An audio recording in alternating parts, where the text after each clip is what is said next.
Hello, I'm David Kaplan. I've been a realtor with Real Estate One for nearly 19 years. And while I've seen a lot of market variations, I can certainly say that I haven't seen anything like what we are experiencing now in the real estate industry. That being said, I'm pleased to be joined today by Josh Berg from John Adams Mortgage Company, who has graciously agreed to shed some light on what's happening in the mortgage world. Josh is a 16-year veteran of the mortgage industry, and I consider him a top-notch go-to resource. Welcome, Josh. Thank you, David. Glad to be here. Josh, can you provide a brief overview of mortgage forbearance and deferment and how things differ pre and post COVID-19? Be more than happy to do so.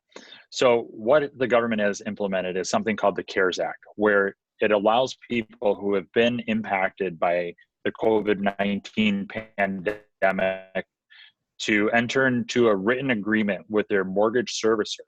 And two types of agreements that we've been seeing out there are forbearance or deferment. The difference between the two is that forbearance allows a borrower to enter in the agreement with their company to delay making their monthly payments. Now, what happens is they give them a set amount of time, maybe 4 to 6 months. And during that time period, they don't have mortgage payments. But what they have to do is at the end of that time period, 4 to 6 months, is make all of the payments up at once.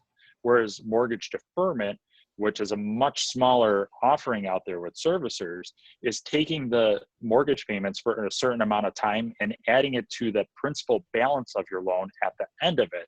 Thus, you increase the total balance that you owe on your house by however much the monthly payments were. So it's a lot different.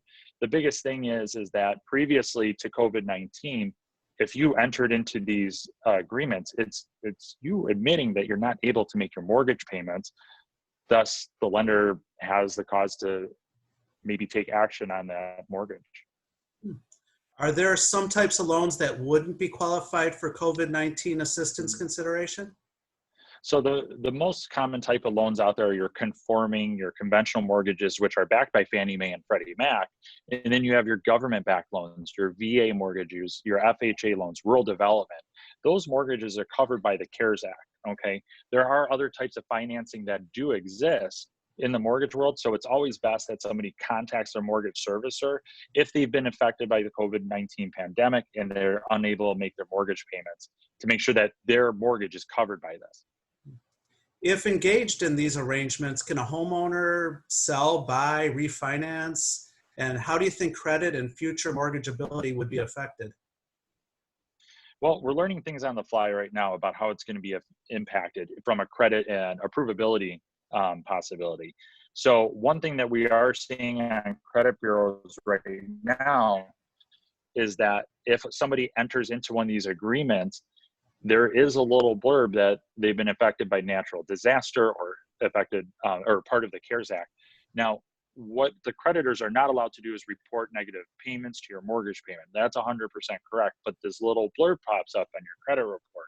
If you're currently in a mortgage forbearance program or deferment program, it could negatively impact your ability to take advantage of refinancing at these unbelievably low interest rates or even purchasing a new home at these unbelievable interest rates.